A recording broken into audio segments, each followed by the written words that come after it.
Do you like portraitures, weddings? Yeah, me neither. I think they suck. So today we're going to talk about photographing inanimate objects like architecture. And by doing that, you are going to shoot it amazingly with HDR. Let's do it.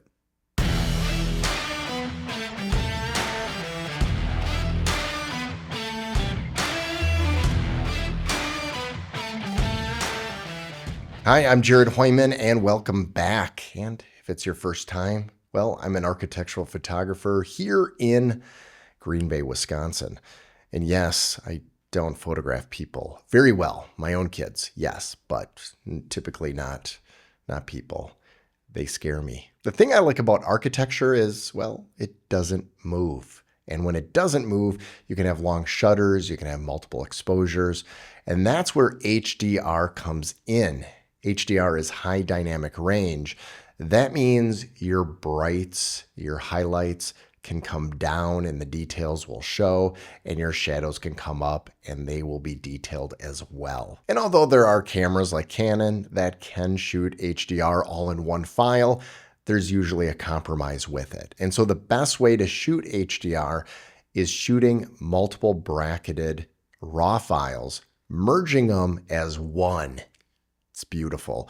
And then using the dynamic range from all of them together. Now, HDR photography will include a minimum of 3 photos. You'll have one that's evenly exposed. You'll have one that is underexposed, so it actually exposes the highlights, maybe the sky if it's outside. And you'll have one that's overexposed, so it brings up the shadows. And when you forge it together, you create a beautiful image that you can see in the shadows. You can see the highlights perfectly, and it just looks good. Now, as a real estate photographer, that's kind of huge because people want to see the details of these homes. And so today we are going to hop into Lightroom. This is easy. Even your mama can do it. And maybe you are a mama, so you can do it. I'm going to show you how to do that right now. Maybe you're a daddy too. I don't want to leave you out. If you're a daddy, I'm sorry. We just had Father's Day. So we're going to hop into Lightroom. This is a quick tutorial. I'm going to show you exactly what to do to create some amazing images. But first, you really need to know how to set it up on your camera. This is the Canon R6 Mark II, and this is exactly how I set up my bracketed images. Now, it can be 3. It also could be 5 or 7 or more images merged together. For the sake of having things that are manageable in file form, I usually do just 3, and that's enough. I will do 3 if it's interior, and then I'll do another 3 on top of that to expose windows, and then I will obviously Photoshop the window in so it looks perfect. Okay, we are in Lightroom right now, and this is in the library section, so we're gonna go over to development. And we're gonna start with these first 3 bracketed images of this home that I just photographed today. So alone, it doesn't look great. This is the evenly exposed bracket, the first one. This is the underexposed. You can see out the window a little bit better. Not perfect though. And then here is the overexposed. And so you can see into the shadows pretty well. And here is the easy part. All you have to do is just click on the first one and then hit Shift, hold down Shift, click on the third one. And if you're using 5 brackets, then obviously just the last one, right click, and you are going to do a photo merge into HDR. That's what makes this so easy. It just does it for you. I don't need to auto align because I did this on a tripod. Everything is good. There's no ghosting. And we are going to merge it. And so now it merged it into this photo right here, and it doesn't look any different, does it? It looks like almost the same as this first one, right? Now here's the difference. If we go into this first one, let's go over to highlights and bring the highlights all the way down. That is what this looks like with the highlights all the way down. Now let's go into the one that got photo merged with all 3 of them. And as you can see, it is a little bit more detail right there. Now this is only a 2-stop increment. So if you actually did a bracket of 5 with maybe 2 stops, you would actually get more dynamic range in there. But just doing this one little tweak with the highlights down, you can tell that that is a difference already. Let's go over to the main photo and bring all the, let's go out of here, Let's bring the shadows up all the way. So that's what that looks like with the shadows. There's some shadow noise. Let's go into this photo here and let's bring up all the shadows. So all the shadows and a lot less noise. So at 200%, this is the noise of the original single file that was evenly exposed. And this is the one that is merged together. So it is a lot cleaner when it is merged like that. Now I'm going to do something I don't typically do, and that is going to merge all of these. Now this was one bracket, this is a second bracket. This second bracket right here is specifically for the window exposure, but let's try this. We'll select all 6 there.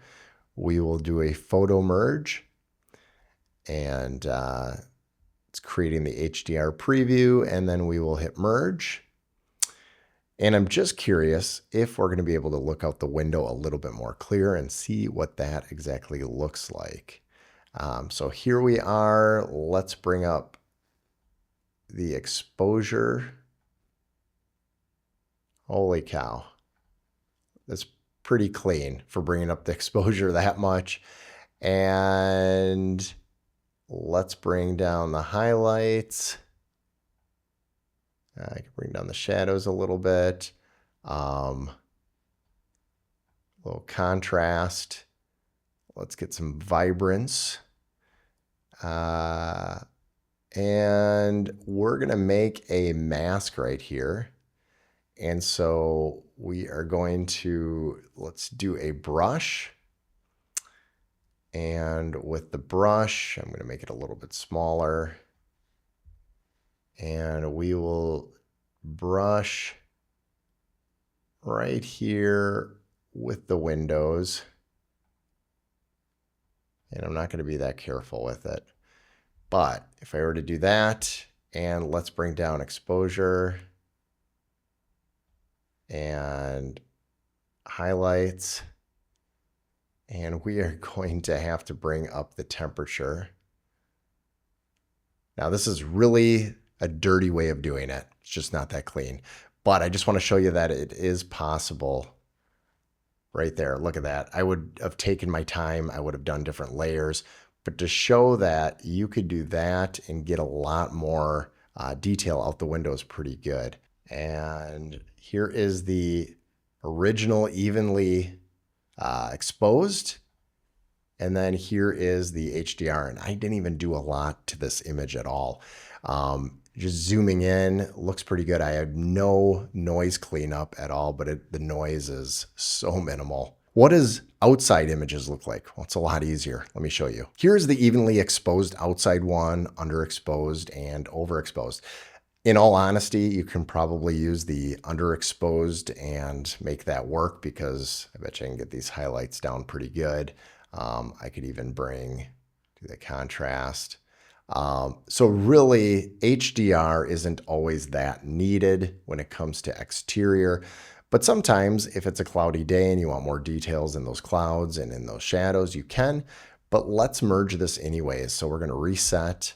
We're going to grab the 2 of these, and we are going to do a little photo merge for the exterior, and it's going to give us more dynamic range, so it doesn't hurt to use it regardless. And so here is the HDR file, and now it's going to allow us to push it a lot more. So we can bring up the shadows more. We can bring down the highlights if we wanted to. I don't need to even pull it down that much. Again, it's got a lot of dynamic range all by itself. Yep, let's contrast. Let's get some vibrance. And the noise is so minimal in this, which is nice. Now, what I would do is maybe get a little bit more detail right in here. And again, I'm just doing this fast to show you what you can do. It's not going to be perfect. A little bit more detail. Now, there's a lot more I can do with this image, but the point of this is just to show you that 3 bracketed images at about 2 stops in increments does make a big difference. Now, I wanted to keep this kind of quick and easy because a lot of you have never used HDR photography techniques like this before. So if you found this helpful at all, hit a thumbs up. And if you haven't already joined this crazy train, well, don't forget to hit the subscribe button and welcome aboard. If you are new here, then you're going to want to check out these videos right here. And if you're not new here, you're going to want to check out those videos still because they're pretty good.